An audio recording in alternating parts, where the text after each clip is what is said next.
Salut les coutures addicts. Aujourd'hui, on est à Lorient et je vous emmène à la découverte d'un tissu à la fois symbolique et intemporel, le tartan et son vêtement emblématique, le kilt. Aujourd'hui, on va plonger dans les origines du tartan, comprendre sa fabrication et son lien profond avec la culture écossaise. Et bien sûr, on va pouvoir explorer pourquoi la qualité du tissu est primordiale, surtout pour ceux qui, comme nous, sont passionnés par la couture et les belles matières. Le tartan n'est pas simplement un motif de carreaux colorés, c'est un tissu chargé d'histoire. Ses racines remontent à des siècles, bien avant même qu'il ne devienne un symbole national en Écosse. On trouve les premières traces de motifs similaires au tartan dès l'Antiquité, notamment chez les Celtes, qui tissaient des motifs entrelacés avec des laines locales. Chaque région avait ses propres motifs et couleurs, basés sur les teintures naturelles disponibles à l'époque. C'est cette association de motifs géométriques et de couleurs qui a commencé à différencier les clans et à créer des identités visuelles distinctes. Mais c'est véritablement au XVIe siècle que le tartan a pris la forme que nous connaissons aujourd'hui. À cette époque, les clans écossais commençaient à adopter des motifs de tartan spécifiques à leur clan. Ces motifs étaient tissés en laine, un matériau indispensable dans les régions montagneuses et humides d'Écosse. Les couleurs étaient obtenues grâce à des teintures végétales naturelles, l'indigo pour le bleu, la bruyère pour le violet et même la fougère pour le vert. Ce n'était pas seulement un vêtement fonctionnel, mais aussi un symbole d'appartenance. Ce qui rend le tartan fascinant, c'est sa composition technique. Le motif est créé par un croisement précis de fils colorés enchaînés en trames. La régularité de ce tissage donne naissance aux carreaux emblématiques que l'on connaît. Chaque couleur, chaque motif a une signification et une histoire propre. C'est pourquoi on dit souvent que porter un tartan, c'est porter l'histoire de son clan. Le tartan a trouvé son expression la plus célèbre dans le kilt, un vêtement traditionnel porté en Écosse à partir du XVIe siècle. Initialement, il n'était pas porté sous la forme du kilt moderne que nous connaissons. C'était un long morceau de tissu appelé Fellate More, ou grand kilt, qui mesurait environ 5 à 6 mètres de long. Il était enroulé autour du corps et pouvait aussi servir de cape, protectrice contre le froid et la pluie. Le kilt que nous connaissons aujourd'hui, appelé Fellate Bag, ou petit kilt, est une version simplifiée et plus pratique. Introduit au XVIIIe siècle, il est fait d'un morceau plus court de tartan, plissé à la main dans le dos et retenu à la taille par une ceinture. Il est devenu un symbole de la résistance écossaise, particulièrement après les révoltes jacobites. Le port du tartan et du kilt a même été interdit en 1746 par les Britanniques pour étouffer l'identité écossaise. Malgré cette interdiction, le kilt a survécu et est devenu un symbole de fierté nationale en Écosse. Aujourd'hui, il est porté lors d'occasions spéciales, des mariages aux compétitions de Highland Games et bien sûr par ceux qui veulent honorer leurs racines. Il est aussi devenu un symbole de mode, démocratisé par des créateurs comme Jean-Paul Gaultier dans les années 90. Passons maintenant à ce qui passionne tout particulièrement notre communauté de couturiers et de couturières, la qualité du tissu. Le tartan, et donc le kilt, doivent leur beauté et leur durabilité à la finesse de la laine utilisée. Les meilleurs kilts sont fabriqués à partir de laine 100% vierge provenant des moutons élevés en Écosse ou ailleurs dans les Highlands. Ce choix de matière est essentiel, car la laine, en plus d'être résistante, est chaude, respirante et d'une incroyable douceur au toucher. La qualité de fabrication est également cruciale. Un bon kilt est plissé à la main, un travail minutieux qui peut prendre des heures, mais qui garantit un tombé impeccable. Chaque plissage est fait en fonction du motif du tartan, de sorte à respecter et mettre en valeur les lignes géométriques. C'est un vrai savoir-faire, transmis de génération en génération par des artisans spécialisés. Et pour en savoir plus sur les kilts et les tartans, on a rendez-vous avec Jean-Jacques, un passionné et vendeur de kilts.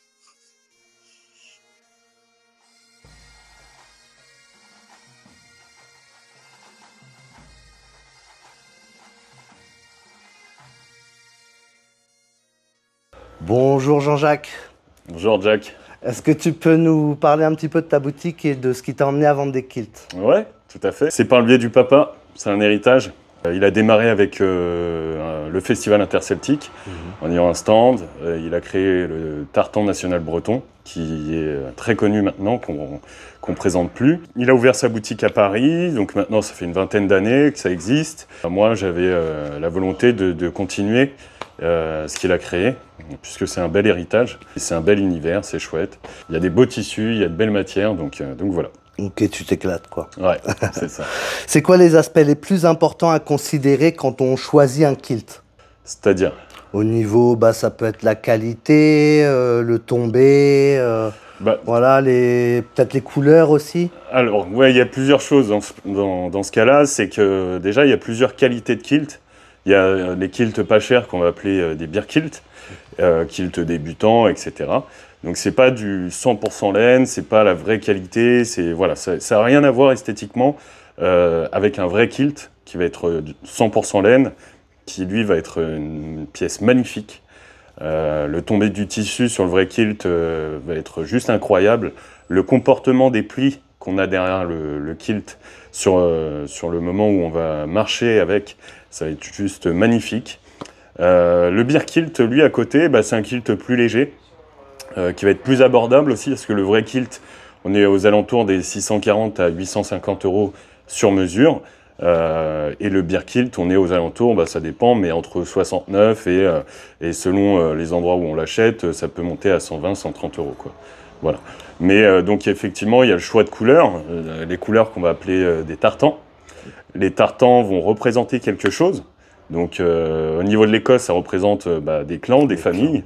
Voilà, ça peut être attaché à une région, un pays, quelque chose comme une association qui a créé ces couleurs pour telle ou telle raison. Voilà.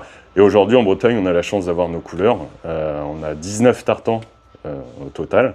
Donc en fonction de ce qu'on porte aussi, on véhicule quelque chose, ça symbolise quelque chose, ça signifie quelque chose. Tu peux nous parler des accessoires indispensables qui accompagnent le kilt?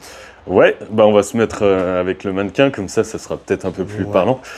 Donc les accessoires indispensables. Alors là, surtout sur une tenue, je dirais une belle tenue, pour bien sortir, pour être classe. Donc on a ce qu'on appelle une veste Argyle, un Spencer, donc qui va être une veste en laine assez courte, avec un gilet. Donc c'est toujours fourni avec son gilet. La chemise en dessous, c'est au bon vouloir de chacun, mais il faut rester simple. Soit à col cassé, soit à col simple. Voilà. Sur l'épaule, au niveau de l'épaule gauche, avec l'épaulette, on va retrouver ce qu'on appelle le fly plaid. Donc c'est tout simplement un plaid volant qu'on vient placer sur l'épaule, qui rappelle les couleurs du kilt. C'est le même tartan, c'est les mêmes couleurs. Avec sa broche devant. Et sur les broches, on peut se faire plaisir. Il y a tout un tas de choses qui existent en termes de symboles et de représentation. Après, on va voir ce qu'on appelle le sporran, donc c'est bourse en gaélique. C'est une bourse, c'est les poches. Donc c'est là où on vient mettre ses effets personnels aujourd'hui. Voilà, il y a de la place, il y a pas mal de place, c'est sympa. Et là, pareil, il y a tout un tas de modèles qui existent pour des occasions différentes, aussi bien le décontracté, le passe-partout ou les cérémonies. Il y a tout un tas de choses qui existent. Et puis après, on va retrouver le kilt. Normalement ici on a ce qu'on appelle un kilt pin, donc c'est une broche qui vient lester le tablier. Là j'ai oublié de la mettre. Et après on a les chaussettes, on a les flashies, donc c'est un petit morceau de tartan qui vient rappeler le kilt directement dans les chaussettes, avec un élastique qui vient tenir les chaussettes. Donc les chaussettes et après les chaussures qu'on appelle des ghillie brogues, qui vont être tac, hop, qui vont être ces chaussures-là. Donc, hop, c'est les chaussures avec de très longs lacets. Donc ici, on a à peu près 1,80 m de lacets, de longueur de lacets. C'est des lacets qui viennent se tresser sur les chaussettes, donc il y a une manière de les attacher. C'est les chaussures qui n'ont pas de languette. C'est ferré au niveau du talon, on peut se dire, pour l'usure du talon, ce qui se faisait souvent avant. Et puis après, en tout cas de ce que j'estime, pour le côté défilé, avec les paille-bandes pour le pas. Voilà. Donc c'est les chaussures vraiment traditionnelles, typiques, pour les tenues, les belles tenues. Mais après, c'est pas obligatoire. Ça, c'est vraiment dans le cadre de bien s'habiller, d'être élégant. Sinon, si on porte le kilt de manière plus décontractée, on peut mettre des Doc Martens, des choses comme ça au pied. Ça passe très bien. On n'est pas des Jordan, quoi. Alors, ça se fait de plus en plus, mais je dirais vraiment dans le très décontracté, ou alors je me balade en kilt, j'ai envie de me faire plaisir, et je le porte comme je le veux, quoi. D'accord. Il n'y a pas un petit couteau aussi qu'on met dans les chaussettes? Si, évidemment. Donc le couteau qu'on appelle le skin dew, c'est un couteau, il existe tout un tas de modèles différents, mais voilà, ça va être un couteau, souvent aujourd'hui ça va être plus décoratif que fonctionnel. Donc c'est un couteau qui vient hop dans son petit étui et puis on vient le glisser dans sa chaussette et ça vient dépasser vraiment de ça quoi.